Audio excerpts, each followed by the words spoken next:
Welcome on back to a new edition of the N Harmon Show. I am Dalton Wicks alongside my pal Eric Harmon here on This Week on the N Harmon Show. We got an NFL Week 10 wrap. We recap the MLB awards, a little bit of the offseason for you as well, and we almost close the door on the first month of the NBA season. Plus, got a little 5 minutes of Sharks hockey for you. Hopefully I can get to the 5-minute mark on this week's episode. Dalton, how is your week going? It's going all right. Not too bad. You know, it's raining today, getting a little gloomy outside, Yeah, it's but supposed to be.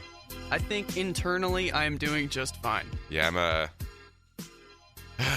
got a weekend, got to work this weekend. I mean, I haven't been able to watch much sports this past week, so I'm a little depressed. Just a little depressed. It's all right. We have you, the listener, covered. We still know what we're talking about here. Yes. No, you're not going to find much more of an expert than either Eric or I. You know, I'm a creative genius, and there's no other way to word it. On sports I haven't watched. So what are we going to be starting off today's show with, Eric? We're going to be going NFL. Let's start with some football.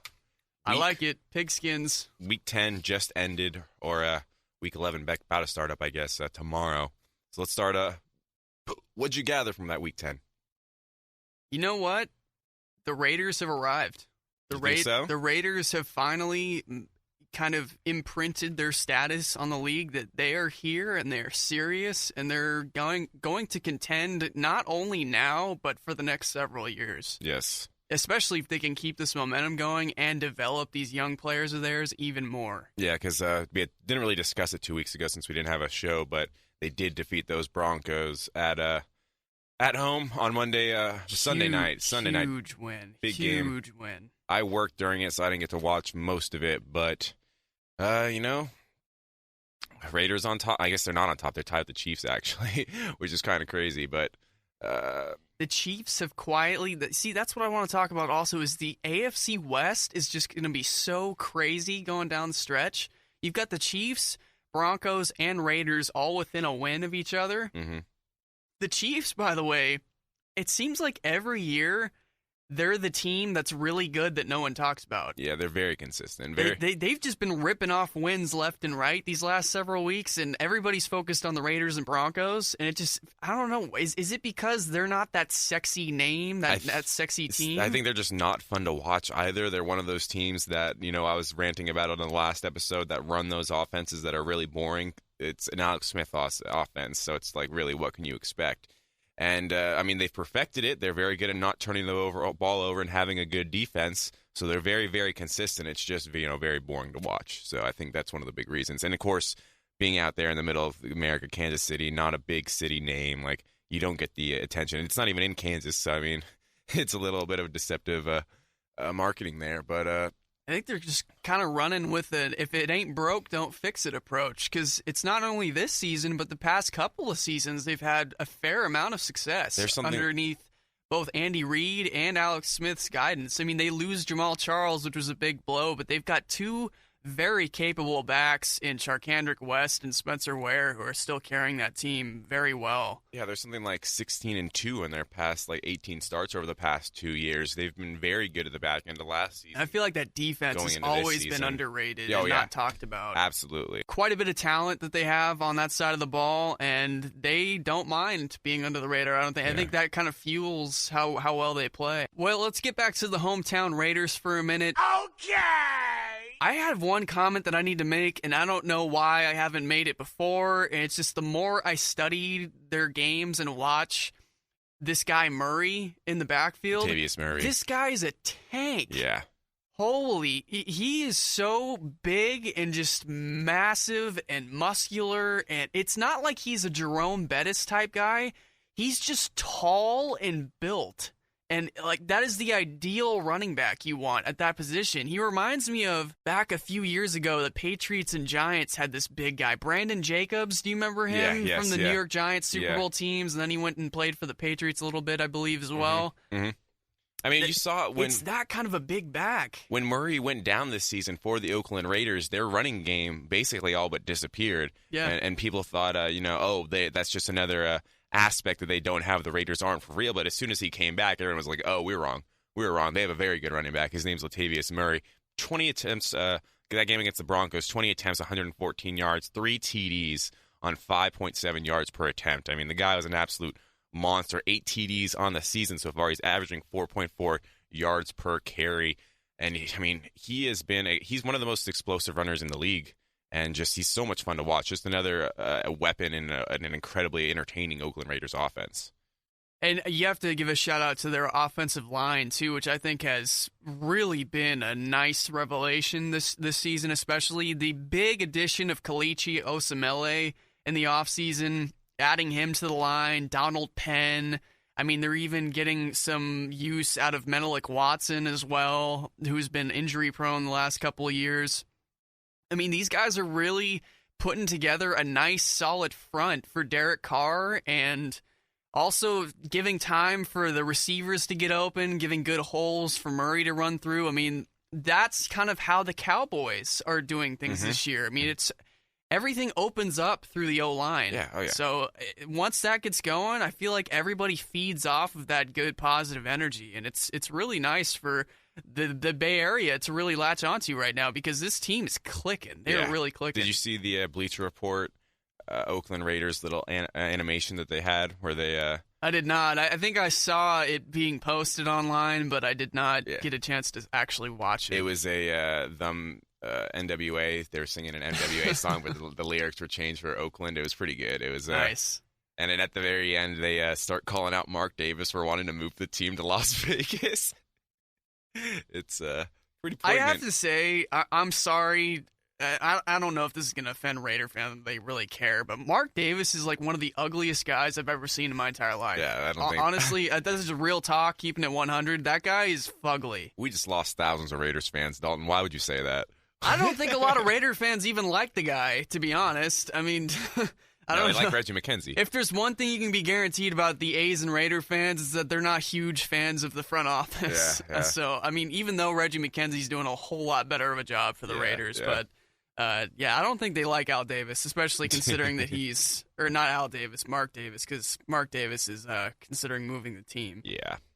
But yeah, Raiders doing really well. On to some other news. I know we've talked about this guy quite a bit. It seems like we've got an obsession with this guy, Dak Prescott, over in Dallas, but it's official.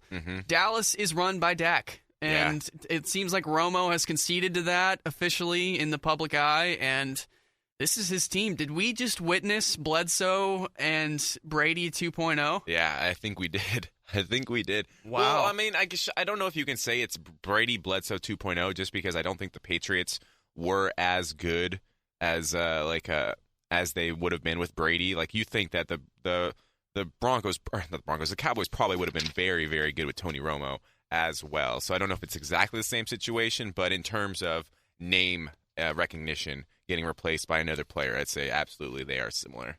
They are different players, though. You know what else this kind of has a little bit of a feel of is you can compare this to the Niner quarterback controversy with Alex Smith with the injury, and Colin Kaepernick, because that's more recent, and it was the same thing, an injury. And on top of that, you can compare Alex Smith and Tony Romo as sort of similar QBs to the fact that Dak Prescott's the new athletic, moving around type quarterback that they have in favor, just like, Colin Kaepernick. Yeah. So it kind of has that feel to it as well. Except that Dak Prescott, well, maybe I shouldn't get too far ahead of myself, but I was going to say Dak Prescott is a much better QB. But, a lot of people said that about Kaepernick, too.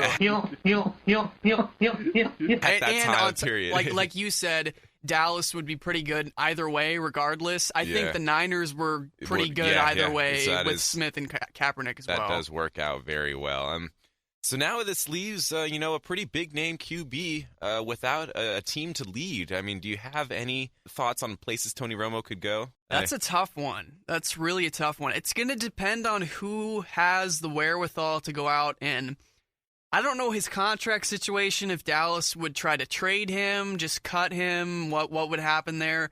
I mean, obviously, if they just let him go pursue whatever opportunity he wants, which would be kind of like doing him a service, if they leave on good terms and everything and let him go pursue another starting job, that leaves it wide open. I mean, he could sign anywhere. Yeah. And if he's traded, it just depends on what teams want to give up assets for a guy like him who's not a young quarterback breaking into the league. He's obviously well into his prime, if not starting to teeter towards the back end of his prime. Mm-hmm. So it depends. I think it's going to be a team that is just missing the quarterback and is kind of like maybe the New York Jets. Maybe that's the type of team that would look for him if they're going to trade for him. I don't know if a team that's totally rebuilding would go for him because he would kind of be on the back end of his career by the time they are contending. Yeah, absolutely. I mean, you look at the free agents going for QBs going into the next offseason, and it's hard not to think that he is the number one guy out there. I mean, you have Jay Cutler, Colin Kaepernick, Ryan Fitzpatrick, Case Keenum. He is the number one guy. I don't know why I say it's hard to think. Mike Glennon, E.J. Manuel, Brian Hoyer, Blaine Gabbert, Mark Sanchez, and Geno Smith. Like my eyes were widening every time you entered a new name in that discussion. He is going to be the marquee guy. He's the only guy on the market. Like, there's nobody else that's even close to that. I mean, if we're talking about 5 years ago, then Kaepernick and Cutler are okay names, I guess. But, geez, Tony Romo is the only guy that I think is even worth looking at. And I'll throw down his contract information on that. He signed through the 2019 season. Contract isn't fully guaranteed, though. So it's going to depend on if Dallas wants to eat money, because I think he's probably guaranteed money out like next season and the year after, I'm assuming, at least to some extent. Yeah. And they would have to eat some of that if they just straight up cut him. That's why I feel they may try to trade him first. So a team like the New York Jets, I could really see the New York Jets going after him. That makes a lot of sense. It looks like if they trade or release him after June 1st, then they'll keep that money. If they get him gone before then, they will be able to cut all that dead money and not have to pay him. Okay. So we'll look to see a move. I mean, essentially that might mean the move will be done by June 1st next year before the season starts, because that's a lot of money to be paying him. I mean, that's $18 million or $19.6 million over 2 years if they were to cut him after June 1st. So we will be seeing a move, essentially, I think, by June 1st, which is months away, but let's get hyped. All right. Yeah, that is going to be a really cool storyline to keep an eye on in the offseason. So Dallas is doing well. Another NFC team that just refuses to go down in this just run of terror over the past several seasons. The Seattle Seahawks. Got to give the props where props are due. I mean, the guy that they were missing, Michael Bennett, on defense this last week. They were thin on running back as well. They had one or two backs out, and they're playing New England in Foxborough, and they come away with the win. Holding at the line in the very end of the game. Yeah, too. That was a huge stop at the end of the game. They got down to the 1 yard line, and the Seattle Seahawks end up pushing them back, and New England doesn't score. And they figured out how to stop Gronk. Puncture his lung. I don't think that's actually what the injury ended up being, but I remember seeing. That was the injury. Oh, that was. Yeah, all right, and then it appears Brady got shook up with something as well, but I think Brady's going to play this week. I thought it was first a punctured lung, and then they were like, "Wait, no, he might actually be able to play soon. It's not a punctured lung. Like they just thought it was the." Okay, he's at least out this week, I know, which is good that they're kind of pacing him and not really they might need keeping him out there. They might need him this week. True. I didn't even think about that one. Facing a very tough 1-8 team. Now Eric Reed's going to be able to fly freely in the secondary. He's going to be making so many picks now. I mean, so Seattle. I mean, Cam Chancellor, Richard Sherman, Earl Thomas, Russell Wilson. Can't say enough about him. You know what really I just never think gets enough credit is Russell Wilson does so much with so little. It baffles me. It truly baffles me. Him and Doug Baldwin apparently have some sort of record going right now where it's like the most completions or highest completion percentage in the past several seasons between a quarterback and a receiver. Oh, okay. I don't think Doug Baldwin's that good of a receiver. I think Russell Wilson makes him look that good. I truly think that Russell Wilson's receiving core, outside of the potential that Jimmy Graham has shown, his receiving core is not good. It's really not that good. He is the best pocket presence QB I think I've ever seen in terms of knowing where the defensive line is around him, not feeling the pressure, and being able to make even getting out of the pocket, being able to make the smart throw. I mean, his skill level is so elite at that and protecting the ball that, I mean, he doesn't have the physicals of like a big QB, and I think that's why he still gets underrated, despite being the fact that he's one of the best QBs I've ever seen, and which isn't saying much, but I mean, it is saying something. I mean, he's very, very, I shouldn't say one of the best QBs I've ever seen, but one of the best QB, having a skill set, some of the best, like a specific skill set, making him an elite player that I've ever seen. Just his pocket presence is just, I am impressed and so frustrated every single time the Niners face that man, because it's like, just sack him, just sack him. That's high praise, man. That's high praise. Yeah. He is that good. He's every bit as good as Eric just said, and even more. He's been everything the Seahawks could have hoped for. Great quarterback. He's on a Hall of Fame track right now, I would say. Just his overall game, and he's also been battling injuries this year, still getting it done. Seahawks, I think, are going to be right in the thick of things, if not in the Super Bowl again this year. Mm-hmm. They're just that good of a team.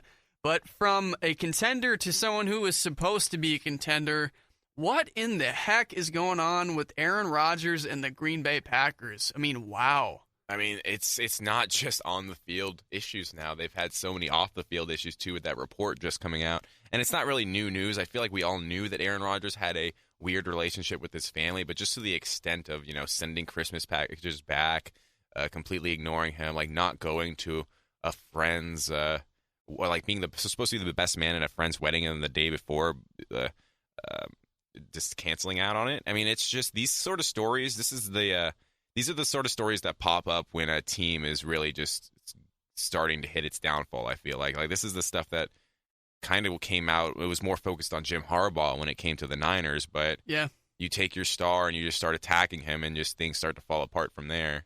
Yeah, I have a real problem with this, to be honest. I really think that that's crossing the line from a media standpoint when you're starting to now tell everybody how a guy's relationship with his family is. There's no reason whatsoever that America needs to know that. That stays between him and his family. Whatever is the reason there, whatever kind of fallouts there have been, I totally think that stuff needs to stay under wraps and on a need-to-know basis. There's no reason why all of Green Bay should know about why Aaron Rodgers isn't talking to his dad or his brother. I mean, that's just too much. He's always had like a shaky relationship with media and coaches in general, just because of the way his personality is. This almost feels like just them taking a shot for just his career, the way, his overall attitude, like a Jay Cutler-esque sort of just smear piece almost. It's just, it is annoying. It definitely is.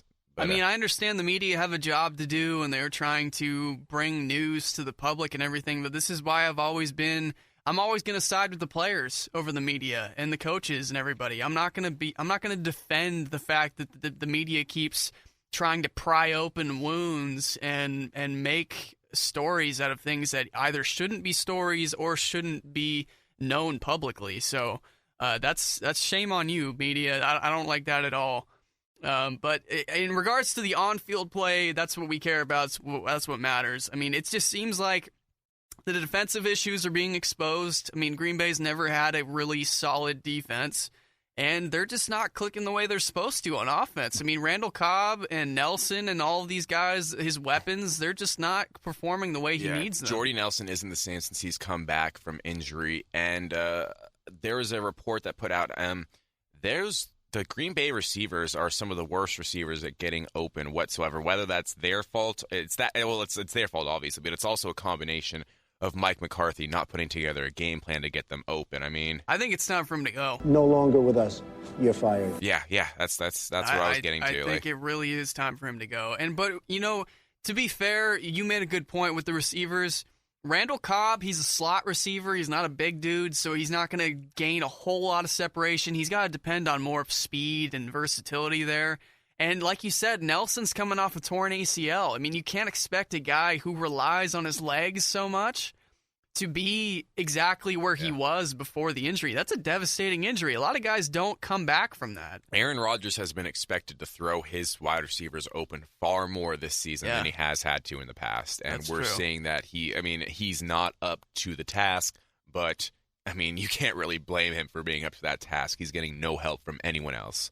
So it is what it is. It just looks terrible for Aaron Rodgers. And then you've got the front office just making really boneheaded decisions, like when they released Josh Sitton earlier in the year, who a Pro Bowl guard. I think, in the top 5 at his position last year, and then they just cut him this year. I mean, that's not what you do. You don't just take away one of the top O-line guys in the league from one of the top quarterbacks in the league. Yeah. And that's really sending the wrong message there. But moving on, last topic we want to talk about for the NFL today. I don't think anybody realizes this, but the Baltimore Ravens are in first place. Did anybody see this coming at this point in the season? No, they aren't. Yeah, they are. No, don't believe you. The Baltimore Ravens are in first place right now. Is that because the Pittsburgh Steelers have choked that much and not come to expectations that much, or are the Ravens surprisingly that good? I mean, their record is only 5-4. Yeah, they're only 5-4. So I mean, the Steelers are 4-5. The Bengals have choked. The Steelers have choked relatively, but they're still only one game behind. I mean. Man, this is.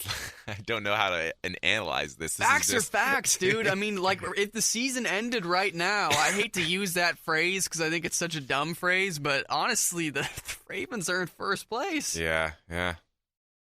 I mean, that's just weird to think about. I mean, that's just a total under the radar. You had no idea. You were like, maybe they get a wild card, but first place. But and I don't really know what argument I'm making here, but I feel like this is an argument that I'm going to make. The Texans are 6-3. The Texans are terrible. All right, being 5-4. The Texans aren't terrible. They're not terrible. Defensively, they're good. That defense wins you games too. Yes. I mean, defense leads to good but offense. You're not going to win with Brock Osweiler doing that Brock Osweiler stuff. Like that's the same thing that I was talking about the Alex Smith. I think we're all in agreement that the Texans aren't going to get past the second round of the playoffs. Yeah. And I think the argument I was trying to make there is like, yes, the Ravens are 5-4, but I feel like they're in the same arena as the Ravens right now, just on top of a division, but not really deserving to be up there. Like for the Texans, I mean, the Texans have only. The Texans are 6-3 because they're in one of the worst divisions in all of football. Let's be real. I mean, the Colts. They've scored 161 points this year. The Texans have. Wow. The Texans have won more games where they only kick field goals as opposed to games where they've scored a touchdown. Wow. Yeah. So. Yeah, that says it all right there. And I don't know what this has to do with the Ravens being in first place. Trust in Joe Flacco. Maybe I just wanted to throw some shade at the Texans. But yeah, Ravens 5-4. I mean, the AFC North is always just, I guess on the flip side of that, the AFC North is always just such a, I don't know how to explain it. Just there's such battles in the AFC North, you know, like just physicality. Yeah, like it's a war out there. So, I mean, maybe they can because you never know what's going to happen. Everyone thought the Steelers were going to be good, but turns out you need more than just Antonio Brown. Yeah, and Le'Veon Bell. Like you need to do a little more with that. So good for the Ravens. Like I really don't know how to explain it. We're recording. All right, and now what time is it, Eric? It's Wick's Picks time. Woo! That's where you get me, who I run all the lines in Vegas myself. You know, I'm just one man. I'm the expert. He's the most powerful man in the United States right now. All right, so let's get to the schedule. The first game I have up here is Steelers and Browns, with the Steelers being 8.5-point favorites. I don't know, man. Cleveland's looking hideous. America would hate you. Steelers. Yeah. Steelers, I'll take them by 14. Gotcha. Ravens, Cowboys. Make it 20. 20, yeah. I can see like a 44-12 blowout or something to that extent. All right, Ravens, Cowboys, Dallas, 7.5-point favorites. Cowboys at home. I'll take Cowboys by 10. Yes. Jaguars, Lions, Detroit, 6.5-point favorites. It's a ridiculous line. Jaguars should be favorites by like 15 points. Eric's Jags. I don't know. No, Lions at home. I'll take Lions by 10. All right. Titans, Colts, got a close one with the bookies here. They have Indianapolis being a 2.5-point favorite. Upset alert. Titans take this one in Indianapolis by a field goal. Okay. All right. Bills, Bengals, Cincinnati, 2.5-point favorite. Bills, Bengals. I think Rex Ryan's defense is going to come to play, but the Bengals will squeak this one out. I say by 6 points. All right. Buccaneers, Chiefs, 7-point favorites. Bucks and Chiefs. Jameis Winston and company versus the under the radar Chiefs. Give me the Chiefs by 14. I think they're going to handle this one pretty easy. Gotcha. Bears, Giants. Giants, 7.5-point favorites. Yeah, the Giants are actually on a roll right now. A lot of people aren't talking about them as well. I believe they're 6-3 or something on the year. So I'm going to say they continue, and they're going to blow out the Bears by 17. Okay. Cardinals, Vikings. Vikings, 2-point favorites. Cardinals and Vikings. That's in Minnesota. Yes. Sam Bradford. They've been struggling, though. The Cardinals have been having an off year. That's a toss-up for me. Let's go.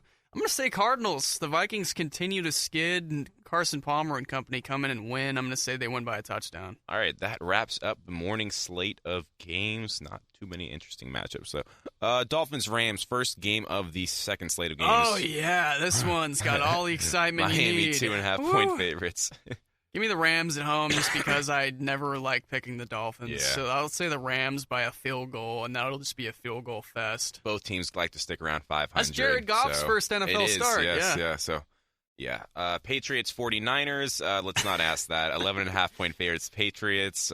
You know what? I'm going to say the Patriots only by 10. Okay. Only by 10. Thank you for that. You're so gracious. Eagles and Seahawks. Seahawks, 6.5-point favorites. Yeah, I'm going to say the Seahawks take this one as well. It's such a tough task taking them up in Seattle. But the Eagles will put up a decent fight. I'm going to say Seahawks by a touchdown. Okay, and here is the Sunday night game, Packers and Redskins, Washington, 3-point favorite. Yeah, if the Packers lose this game, they're done. Yes. You know what? They're done. Redskins ruin their season. I'm going to say the Redskins win by a field goal. Okay, all right. And then the Monday night game, the big one, big game over in Mexico, right? Raiders are going to take Texans. this one against the Texans. Yeah, Yeah, I got Raiders, even though you said Mexico? I think it's in Mexico, yeah. Wow. Yeah. Talk about neutral field, but I got the Raiders continuing their pretty good season. They're going to take this one by a touchdown. It's not a neutral field. I've heard them. All of Mexico are huge Brock Osweiler fans. They love his height. All right. So that's Wick's picks for you. All right, now we're going to move on to some baseball awards wrap-up and touch on a few moves that were just made recently. So first of all, we've got quite a few awards to acknowledge real quick. Starting with the Gold Glove winners, Eric, why don't you run down who won? All right, we're going to go with AL first. Salvador Perez won it from the catcher spot. Mitch Moreland from Texas over at first base. Ian Kinsler, the Detroit second baseman. It's a tongue twister, it's all right. Adrian Beltre, don't touch his head. The Texas Ranger got it at third base. Francisco Lindor, Cleveland Indians shortstop. Then Brett Gardner. Kevin, oh man, how do I say that name? Kiermaier? Kiermaier. Kevin Kiermaier and Mookie Betts were the outfielders for the AL Gold Glove winners. And then Dallas Keuchel, is that right? Keuchel, man, darn it. Dallas Keuchel, pitcher for the Houston Astros. All right, that wraps up the AL. On to the NL, where you're going to see a lot of Giants. Yes! Buster Posey gets it. Three of them to be exact. Buster Posey gets it from the catcher spot. Anthony Rizzo, Cubs first baseman, gets it. Joe Panik, second baseman for the San Francisco Giants, he wins it as well. Nolan Arenado, third baseman over in Colorado. And then Brandon Crawford, shortstop. That's the three San Francisco Giants right there. Outfielders, Starling Marte, Ender. Oh, man, these are... Inciarte. Why are these center fielder names so confusing? Ender Inciarte. I messed that up again. Jason Hayward got it out. Wow, that's his fielding was good enough to trade off his terrible bat. That's terrible. And then Zach Greinke over in Arizona got it from the pitcher position. So there were your Gold Glove winners. Any quick comments? Anything on that? I mean, it's not going to be I'm going to rub Giants fans a little bit the wrong way here. Just saying, Joe Panik, in my opinion, didn't play enough games to win the Gold Glove. I think that was a bit of a slight to the other second baseman in the league. Crawford is magic with the glove. I love that pick. Posey's always been a great catcher, but I think Panik, he's a Gold Glove caliber type player. I just think, to be fair, for that last season, he could win more in the future. It's just... I think someone who played a little bit more should have got it this year. But you know what? That's really my only... That's like nitpicking, too. Yeah. I think everybody got it pretty right. Next season, I'll watch enough games to dispute you on that. Silver Slugger winners now. run down through the AL. Salvador Perez takes a sweep of the Gold Glove and Silver Slugger from the Kansas City Royals. Miguel Cabrera, shocker, Detroit takes that one for first base. Jose Altuve, all 5'5" of him, takes the Silver Slugger for the Houston Astros. My boy JD, Josh Donaldson over in Toronto, takes third base. Xander Bogaerts continues his breakout performance, takes it for Boston at short. Mookie Betts, another Boston player for the outfield. Mike Trout, also another outfielder. Oh, wow. Mike Trout getting an award. There's a new one. Mark Trumbo also came out of nowhere this year, takes home an award for him in outfield from the Baltimore Orioles. And David Ortiz rounds out the third Boston Silver Slugger at designated hitter. What a going out year it was for him. Why is he retiring? I don't know. I mean, he's going to be 41, though. Yeah. I mean, it kind of is time. And apparently his trainer, or some reports said that Ortiz, it was like he was playing on nubs. Really? Towards the end of the season. Like, his limbs were, like, totally given out. So, I mean, what a way to go out on top, though. Like, God, like, that's like the perfect, like, that could be the perfect career. Such a well-loved player in David Ortiz. It's going to be very, very sad to see him go. Yeah. So on to the National League now. Wilson Ramos had a really great season, but unfortunately bittersweet because he tore his ACL at the end of the season. It was his contract year, free agent. He was going to be the top catcher on the market, looking for a big contract. Now he's going to have to rehab pretty extensively over the offseason and might have to settle for a one-year deal. But he still had a heck of a season. Deservedly gets the award at catcher. Anthony Rizzo, again, sweeps for first base, Gold Glove, and Silver Slugger. Daniel Murphy had a great season yet again for the Nationals, proving Mets that they just gave up too early on that guy. Nolan Arenado, another sweep there, Gold Glove and Silver Slugger. That dude is as talented as they come. Giant killer.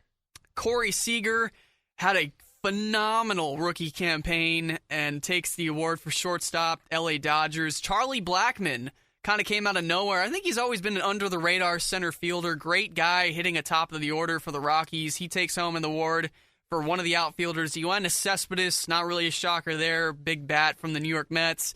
Christian Yelich, good for Christian Yelich, taking home an award from the Miami Marlins. Nice consistent stroke from the left side of the plate. One of the top-of-the-order guys over there. Good bat, good glove there as well. And Jake Arrieta, not Madison Bumgarner, takes the Silver Slugger home for pitcher. That was a tough one because I think both guys had a few dingers on the year, but do you have a problem there, Eric? It's obvious from that selection right here that the media obviously has no idea what they're talking about for any of these awards. Oh, Jesus Christ. Well, good on Jose Altuve.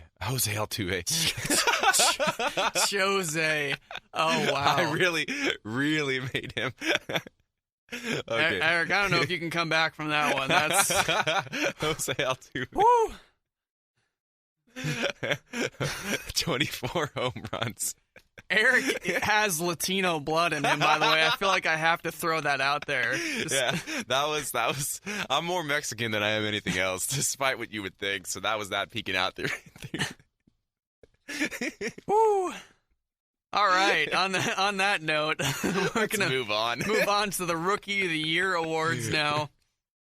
Oh man. Okay. Rookie of the Year. Should I take this one? Yeah, All American right. League. Who won All right, it? Michael Fulmer, the pitcher for the Detroit Tigers. He was killer this year. And then on the opposite side, you already mentioned how good of a season he had over for the Dodgers. Corey Seager, Rookie of the Year for, both these guys well-deserving. Michael Fulmer, 11-7 in his rookie year. Didn't even pitch the entire year. 3.06 ERA, 159 innings pitched, 132 strikeouts, and a 112 WHIP. I like it a lot. I mean, that's pretty dang good from my standpoint. Yeah. I mean, that's a really, really good line for a guy making his first appearance in the big leagues.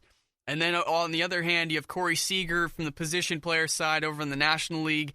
308 batting average, hitting in the middle of that lineup for the Dodgers.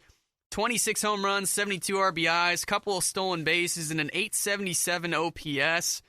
I mean, that's everything you could have hoped for a guy in his first season in the major leagues.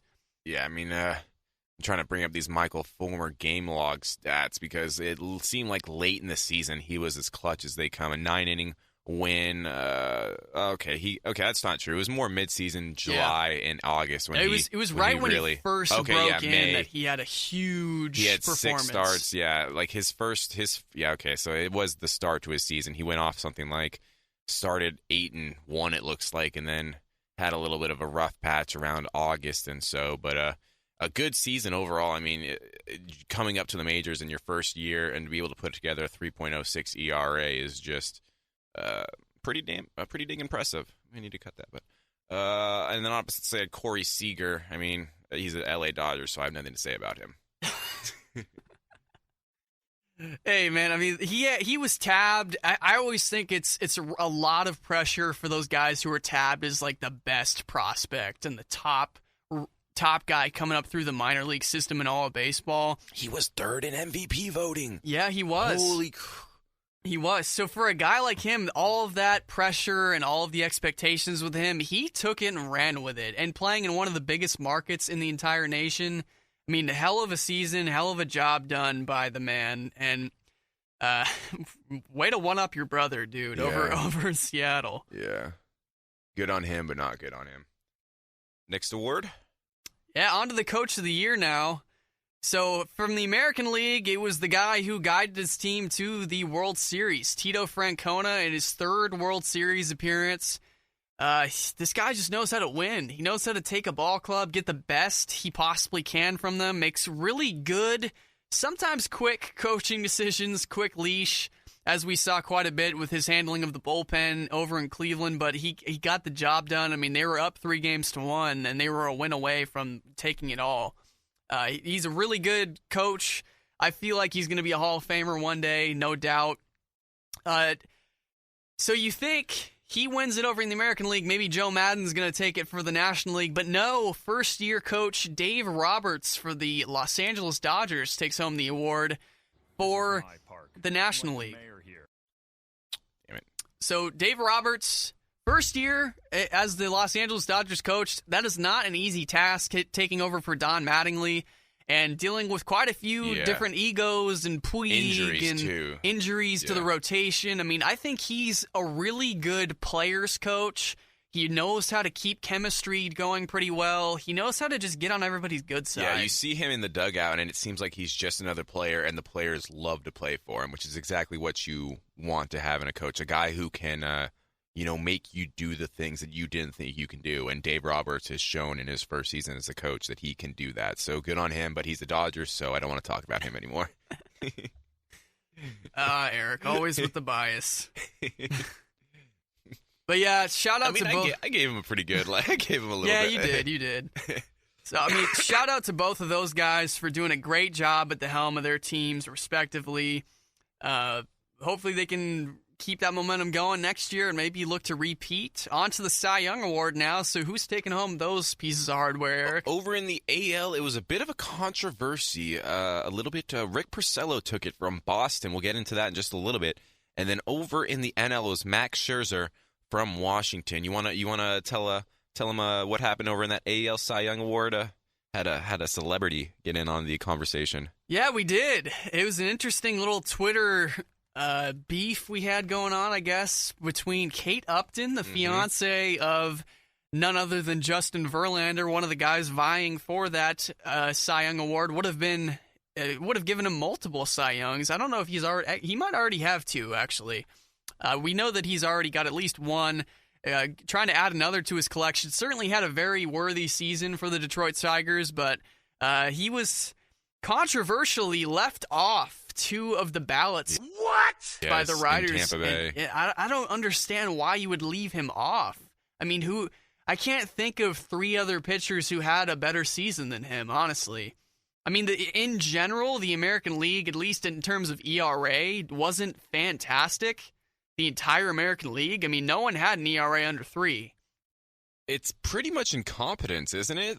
To just completely keep him off of your ballot. Like, those 2 writers... It's bias. It has to be something probably bias. That's probably a legitimate reason to take away both of those writers' ballots. Like, that is egregious. You cost the guy an award that is, in my opinion, would cost him money. I don't know if he'll be getting another contract, but I feel like those awards, no matter what, are going to bring in more cash. Kate Upton has every reason, and she was funny about what she said. Oh, yeah, that was one of the lines of the year right there, saying, at MLB, I thought I was the only one allowed to F Justin. So, yeah, good on you, Kate. I like the spunk, and I like the attitude there. Yeah. And she had every right. And then I think Verlander came out and defended her as well. So yeah, apparently reporters told her to pipe down, and Verlander jumped in to be like, who the hell are you to tell her to pipe down? And kind of agree. So yeah, so the stats of the winners real quick. I think both of these guys, you can't say they didn't deserve the award. On the other hand, I mean, Rick Porcello had a very, very good season, led the entire league in both leagues in wins, 22-4, 3.15 ERA, 223 innings pitched, 189 Ks, and a 1.01 WHIP. That's a very, very good season, so I can't really say that he didn't deserve it. Verlander may have just deserved it a little bit more. Over on the National League side, Max Scherzer, yet another very dominant season from him.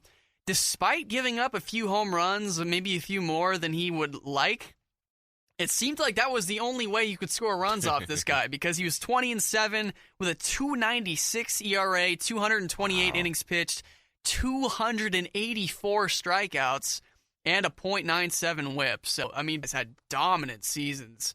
Really, really showing why they are the ace, the rock, the anchor of the staff that they pitch for. What happened to Steven Strasburg? What do you...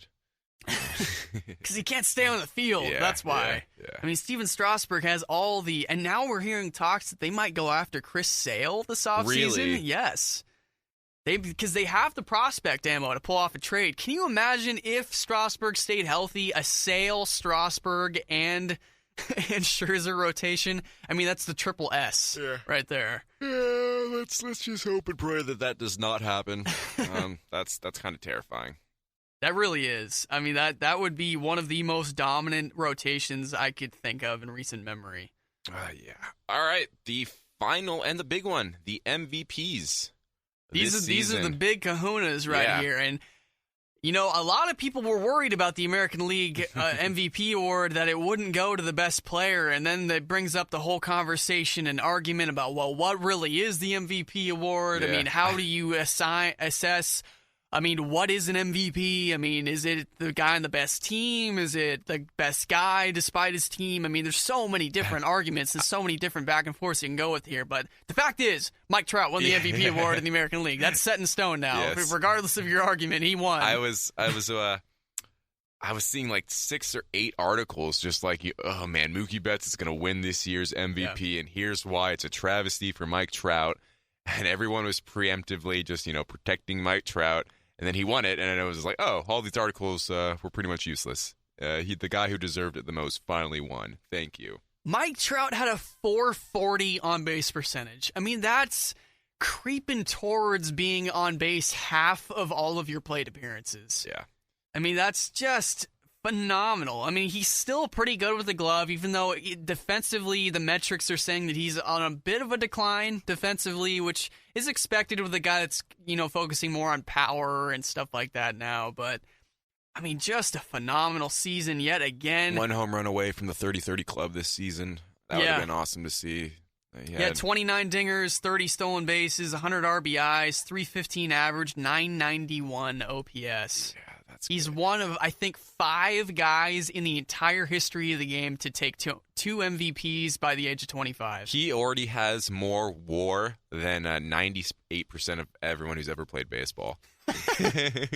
So you're saying that he would have to totally suck and get into the negatives to get into territory where he's not there anymore. It's something like he's better than 16,000 baseball players combined. That's just ridiculous, man. And he's only 24. I mean, you can't say enough about how good this guy is, and you can't say enough about how the Angels suck for not giving good talent around him. I mean, geez, they are totally I can't decide who I hate more right now, not to get too off topic. The New Orleans Pelicans with Anthony Davis or Mike Trout with the Los Angeles Angels. I was about to make the comparison that they are the New Orleans Pelicans of the MLB. That is great. I mean, geez, Jared Weaver and over the hill Albert Pujols, and we got CJ Cron over at DH. I mean, dude. We got Drew Holiday over in left field. They're still paying Josh Hamilton, by the way, if anybody forgot about that. We have Alexis Ajinso as catcher. Nice little crossover joke right there. I see you. All right, the other MVP award. Hey, Angels fans are going to be like, hey, Dalton, you dummy. Yunel Escobar had a 300 batting average for us this year. Ooh, my bad. Yeah. He also sucks on defense, but yeah, let's leave that part out. Let's get off these Angels. These moving on now. Los Angeles Angels of Anaheim in the greater district of San Bernardino Angels. So National League, it was a pretty foregone conclusion, near unanimous choice for NL MVP. Almost reached Steph Curry status, almost. But Chris Bryant takes home the MVP award. I hear this guy's pretty good. Yeah, he's not too bad. Man, he's 4 months younger than I am. I just saw. That's depressing. Yeah, pretty good. Second year in the league. Put up a nice 39 home run season. Nice 292 batting average. Do you want to hear what his last 4 seasons were? Just for everybody and their mother to envy this guy. So I believe it was either the MVP or the MVP of the World Series or the MVP of just college baseball. Okay. 4 years ago. Gotcha. Then he wins minor league baseball player of the year. Then he wins rookie of the year for the MLB, and now he's the MVP of baseball. I mean, can you be any better than that the last 4 years? He's got to win the World Baseball Classic, and then the World Baseball Classic. And then he's got it all. I love that baseball classic. That's like the storybooks. Like that's like the storybook when you're a little kid, like 4 years old. Like, oh man, what more can you do outside of that? It's like the Space Jam Michael Jordan when he's a little kid. Like you say, like, oh, and then I'm gonna go play in North Carolina, and then I'm gonna be in the NBA. Like that's like the Chris Bryant. I'm gonna win World Series MVP, and then I'm gonna be minor league MVP, and then I'm gonna be regular MVP. Like that's just. So the stat line, of course, for Christopher L. Bryant out of Las Vegas, Nevada. 292 batting average, 39 home runs, 102 RBIs, 8 stolen bases, 939 OPS for the Chicago Cubs. World champion Chicago Cubs. Yep. Can't leave that part off. Yep. Between him and Rizzo, I think Rizzo finished 3rd or 4th in the voting too. Yeah. So, I mean, the Cubs were just dominating that discussion. Not even close, really. Those are all your award winners. Congratulations to all of the guys who won. I don't really have too much of a beef with any of these guys winning, other than the Verlander thing. So, A couple other topics we want to talk about, just a few minor movements going on in the offseason. The Toronto Blue Jays and Houston Astros and Atlanta Braves all made a couple of moves recently. First, Toronto signs Kendrys Morales as their DH, and that may signal the end of Edwin Encarnacion in Toronto, considering Morales is a full-time DH. So that could be. I thought Edwin was the one they wanted to keep too. It could be. Yeah. I mean, unless they re-sign him as a first baseman, because Morales has taken all those at-bats at DH now. Yeah. And they also take one of the top international free agents. Not someone that anybody's going to know a whole lot about. We're not going to really know until he makes his way to the bigs. But Lourdes Gurriel also signs with the Toronto Blue Jays for several years. So they're going to hope that he comes up and is the next Yoenis Cespedes, I guess. Atlanta signs a couple of veterans, so to speak, you could say. They've been in the league for quite a while. But everybody's favorite, lovable Bartolo Colon heads over to the Atlanta Braves, and R.A. Dickey as well. Because you know what? Atlanta just said, we've got such a young rotation. We've got all of these real young guys on the team. We need to balance this out. So let's sign a couple of 40-year-olds. Every other team in the league has like a 28-year-old pitching staff average. All right, we're only at 24. We need to get that average up there, guys. All right, that's so what they signed, did. They signed a couple 40-year-olds. It's I saw something on Twitter. Bartolo Colon outplayed He did. the Turner Field. He outlasted the lifetime of a stadium. Damn! Wow. He's not a man. He's a machine. I think that's all that's proven. But yeah, he is. He really is. One other deal, or I guess two other deals that this one might interest you as an A's fan. Houston has grabbed Josh Reddick. You know what? Houston's making a statement right here that they're serious about contending now. They want to start getting it. They first emerged 2 seasons ago, and they started to make some noise, and they came out of nowhere. And they kind of jump-started the rebuild process. Overplayed a little bit, but you could see that the pieces were there. And then they kind of took a little bit of a step back this year, some struggling and growing pains. But I feel like this year they're really going to try to – I mean, they replaced Jason Castro's putrid performance behind the – he was an awful offensive catcher. And they're going to add Brian McCann now, who's got some pop. He can get on base. So Brian McCann's going to be an upgrade offensively for them at least. Might be a little bit of a downgrade defensively just because he's getting a little bit older. And then Josh Reddick, nice – veteran presence that they can put over in right field, move George Springer to either center or left. And I feel like if you want a leader on a young team, Josh Reddick could absolutely be that guy too. He's a really good leader. He's a guy who just doesn't take himself too seriously most of the time. He's a good guy to crack jokes with. But yeah, at the same time, he has a ton of passion. He cares about the game. I mean, he really cares when he's not doing well. He knows that it's affecting the team.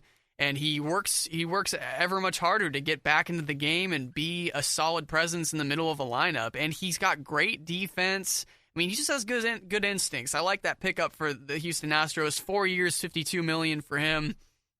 Oh, by the way, Toronto's Morales deal was 3 years, $33 million. Morales, is that the guy who broke his leg? Yeah, it's the guy who broke his leg jumping onto home plate. Yes, just wanted to make sure. He will always be in infamy for that one. And those are all the deals we got. All right. Now we're on to some basketball. Yes. And check in on the NBA. We're getting close to about a month of the way through the season. 6 or 7 days away from that. I think it started last 25th or so. But yeah, any initial details you have noticed? Or not details, but any trends, I guess? The Clippers. The Clippers are setting the league on fire to start off the season. I mean, they just keep on winning ball games. Up to 10-2 now, I believe, or around that mark, maybe 11-2. They're clicking. Blake Griffin, DeAndre Jordan, Chris Paul, all healthy. So is JJ Redick, Jamal Crawford, all the key pieces. And Mo Buckets coming off the bench. They brought in one piece, and it seemed to fix everything up. Yeah. Mo Spates. I just think that defensively, things are going to catch up to them. They're hot right now, but Spates is not a defender. Crawford's not a defender. Redick's not a great defender. There's too many guys that are kind of liabilities defensively for me that I think they're going to start to falter at some point. And they're the Clippers, so it's a more a testament to the history of the Clippers as well that this will probably happen. Yeah. Credit where credit's due, though. The team's clicking right now, and it's good time to be a Clipper fan beginning of the season. Some other teams that are turning heads while we're talking about teams who are doing well. I mean, compared to expectations, the Lakers are doing really well right now. Above 500. I mean, Luke Walton's got that young squad just doing really, really well. They're out exceeding expectations. Lots of fun to watch, too. You see some of the Lakers players that went, one of their players got sent down to the D-League, and they went and watched some of his games to support him. Like this is a team that's a team. Like Luke Walton has done like a great job of, bring them together. Really good chemistry developing there. It is a really young team, and it's nice that everybody's really young and they can grow together. Mm-hmm. So you got all those youngsters like Clarkson, like Russell, like Randall, all those guys and Ingram, those guys can all form a bond together and grow. So that's great for them. The Hornets have been a good team recently, but I didn't see them starting off this hot as they really are jump-started by the addition of welcoming back Michael Kidd-Gilchrist after he's missed so much time due to injury. Kemba Walker having a solid Walker's season. Just been outrageous so far. He's really realizing his full potential. Nicholas Batum, Marvin Williams, all those guys are just really showing that they can get it done over there. So that's a good under-the-radar team. Not really that one superstar-type player. I guess Walker is as close as you can get to that on that team. Yeah, but he's made a huge jump this season. Went from 21 points to 25 points per season. I mean, he is playing out of his mind right now. Whether he can keep it up, will remain to be seen, but you gotta hope so that you'd like to see the Hornets be a good team again. That's right. I don't know if I can say again, though. When were they last good? I'm trying to think. I don't know. But good time to be Michael Jordan right now. The Chicago Bulls are the other team, too, that I think everybody had the spacing questions at the beginning of the year. They don't have shooters. Jimmy Butler, Rajon Rondo, Dwayne Wade, are they all going to have good chemistry with one another? Howard, Nikola Mirotic, and Bobby Portis and company going to fit in the front court. But they've made it work. They've got a pretty solid record to start the season right now. They're one of the top teams, not the Cavaliers in the Eastern Conference. So they're clicking. Trying to see what Dwayne Wade's 3-point percentage is. It's higher than it should be. Yeah, he's shooting 33% this season from 3 as opposed to 16% last year and 28% the season before that. So wow. This is actually his career best for 3-pointers, but it's only been 12 games. So they're going to need him to keep that up, which kind of sounds ridiculous. But yeah. If he's worked on his game, if he's worked on that specifically, that aspect enough, and he's trying to transition to a shooter, maybe it could work, but I mean, it seems kind of late in the career to be doing that. Butler's also sacrificing a little bit on the defensive end so he could be more of an offensive presence too, I've noticed. Mm-hmm. So he's definitely taking that alpha dog role pretty seriously. Yeah. Now on to some more depressing news. The Heat are kind of unraveling right now. Now that we've mentioned Dwayne Wade moving on to greener pastures. Yeah. It seems like the Heat have definitely been unraveling, sitting there at 3-8 to start the season. So what are the problems here right now with Goran Dragic, Justice Winslow, and Hassan Whiteside? I mean, they've got pieces. I mean, they're not very. They've got a couple of pieces. They just don't have the talent level, I think, yet. They're young. I mean, Goran, he's been good he's only ever been really good on a bad team. Justice isn't there yet. Hassan Whiteside, he's their best player right now, and he's puts in the performance to be their best player 75% of the time of the season. So he's still a little inconsistent for being a max player. I mean, Tyler Johnson, he's a little bit overpaid still, in my opinion. Maybe it's just a lot of guys you want to like more, but they're just not playing as well as you think. Yeah, they're just. You have Josh, Dion Waiters starting at shooting guard. Josh Richardson, too, is a guy I like. I mean, you mentioned Tyler Johnson's also a pretty decent piece. I like a lot of these guys, but it's just they're not really performing the way that I'm expecting them to. Yeah, it has not been working out for them whatsoever. I mean, you have 20. It's Chris Bosh who hasn't been able to play a game yet. I mean, he probably won't be able to play this season. Like, it's just not looking good for the Miami Heat. Yeah. Okay, so some individual performances to recognize. I mean, the lone men right now are getting it done. Russell Westbrook and James Harden. I mean, James Harden, now Point Harden, is just thriving, leading the league in assists. He's getting a crazy number of assists every game. But I mean, I guess that he's probably got like the sky high usage rate as well. And Westbrook, both of them. I mean, they're on pace where they're going to creep towards that Oscar Robertson averaging a triple-double territory. I mean, they're doing close to it every single night. So, shout out to those guys for getting it done. Yeah, James Harden, their system now, where they've picked up, it's ended up working out pretty well for at least James Harden, at least picking up Eric Gordon and the power forward. I'm blanking on his name right now. He's the shooter. Ryan Anderson, yes. That's opened up that offense so much for the Houston. I mean, their defense is still so absolutely terrible that it's going to remain to be seen whether it works out for them. But offensively, so far this year, they've been kind of fun to watch because like James Harden actually doing some really good things, and he has teammates to pass to now. So inside that Mike D'Antoni offense, 7 seconds or less, 25 assists in a game. I don't know. I thought it would be a really weird transition, especially with Harden now being the point guard and Beverly coming back, and Beverly can't really play other than the point guard because of his size. Mm-hmm.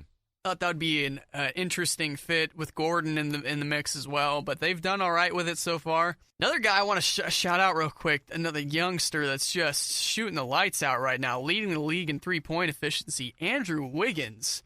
This guy, over 50% on the season right now, and he's just lighting it up. He had a 47-point game for the Timberwolves the other day, and I think went to the free throw line at least 20 times. So this guy's really starting to figure out his game, and if him and Karl Anthony Towns reach their potential, look out. I mean, these guys are two top picks that could be just absolutely rolling along. Because Wiggins was the big story until Cat came into town and just kind of took a lot of the attention away from him. Everyone was just like, will Wiggins ever be the player that he's supposed to be? And this season, it's happening, and it's kind of terrifying for the rest of the Western Conference. And they're just one guy away from their own big three. Yeah. One guy away. They've got Cat, they've got Wiggins. They need that. I think they need a really dominant point guard, too. Just a little thing on how much Wiggins has improved his three-point shot. In college, he shot 34% from beyond the arc, which is a shorter three-point line. And then in his first 2 NBA seasons, he shot 31% and 30%. Last 2 months of the last season he actually shot 40%, and now he's shooting above 50%. So That's a market improvement in a short amount of time. That's you don't see that a lot in players. The last person I think who's improved their shot like that, I mean, I know it is recent, but Kawhi. Other than that, you don't see a lot of players who, or maybe Draymond, those are the three who have improved their shots like that. You don't usually see that in the NBA. So I'm not going to take it as an anomaly, too. I think Wiggins might have just been putting in that much work. It may level out a little bit, obviously, his percentage, but I think he's just been putting in a lot more work from beyond the arc and just trying to improve his overall game. So that's going to be a team to look out for sure. Yeah.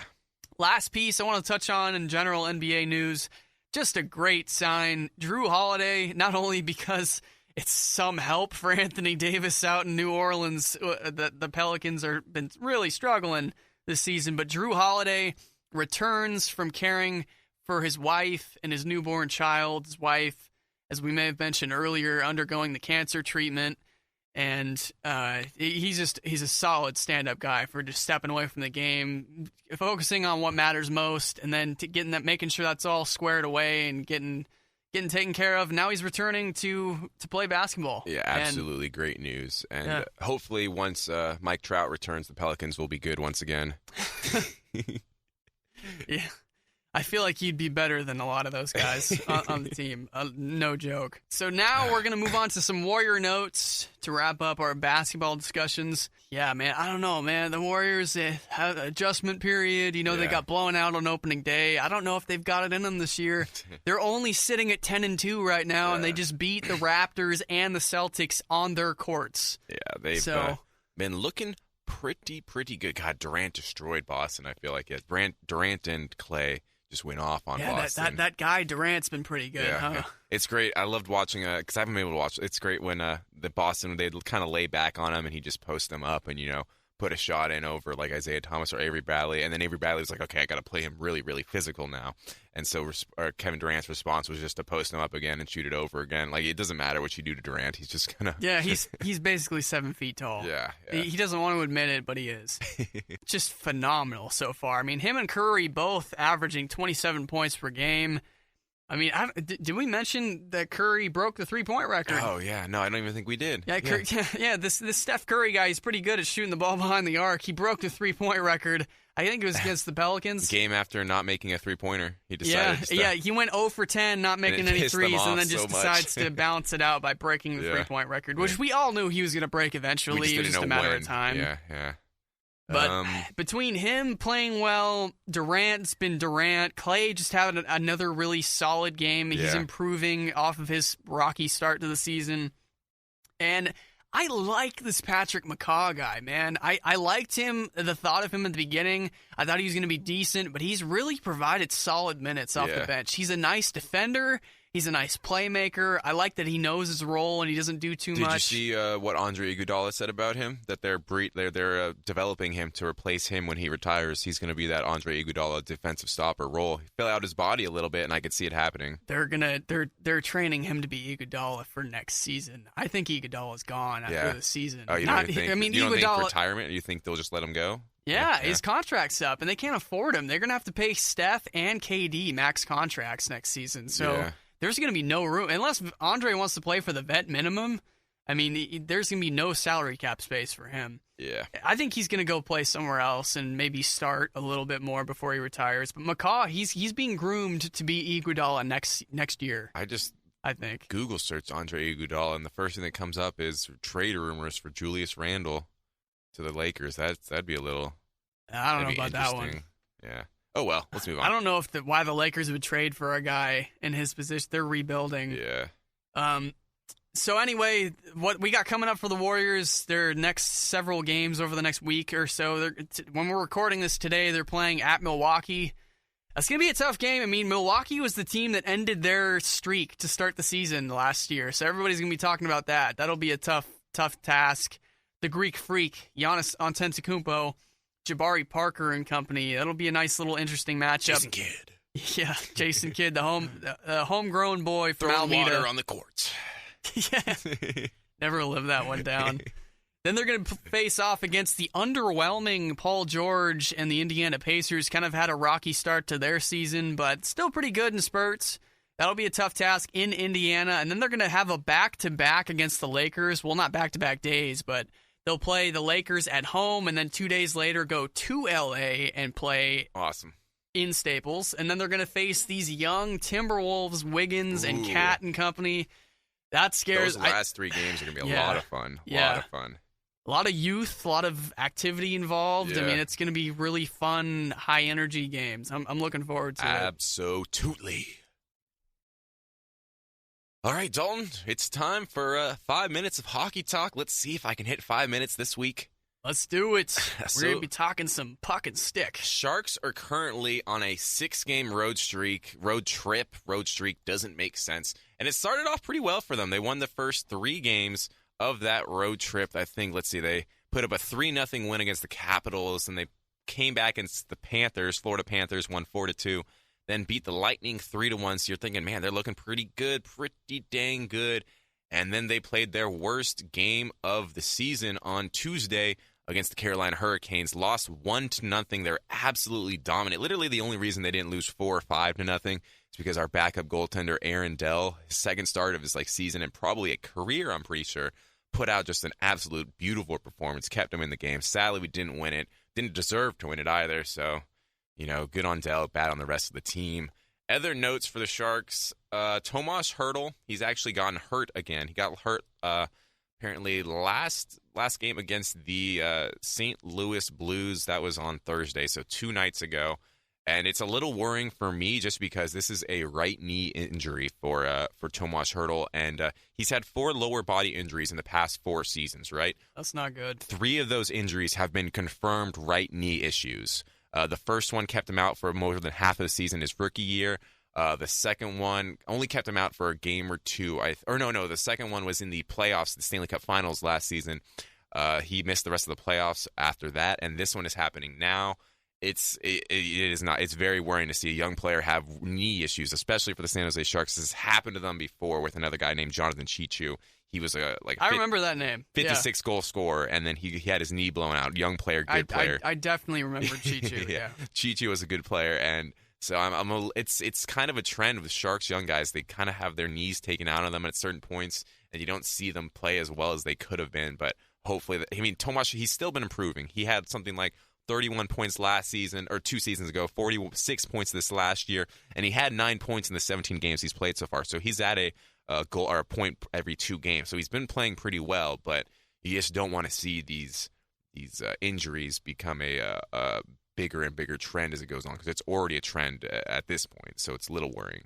I think the bright side for the Sharks right now is that no one's really running away with that division right now. Yeah. The Ducks and Oilers are they're good records, but not great. They're just over the mid hump. But the Ducks I have at 9-6, and the Oilers at 9-8, and the Sharks are also 9-8. So I feel like that's definitely doable to shoot past both of those teams. No one's really distinguished themselves. But like you said, it's going to be difficult with Hertl's injury and having to deal with a little bit of adversity here. So we have to see how they can adjust to that. Yeah. Who's going to take his spot, and who's going to be carrying over the load right now. I don't think Hertl's is necessarily the alpha on the team by any means. No, but that's Pavelski, and Pavelski's been the only guy who's scoring. The one other issue the Sharks have had, they haven't been able to score this year. They haven't even scored 3 goals in 12 of their 17 games this season. They're 27th or something in scores in goals scored per game. Very good defensively, something like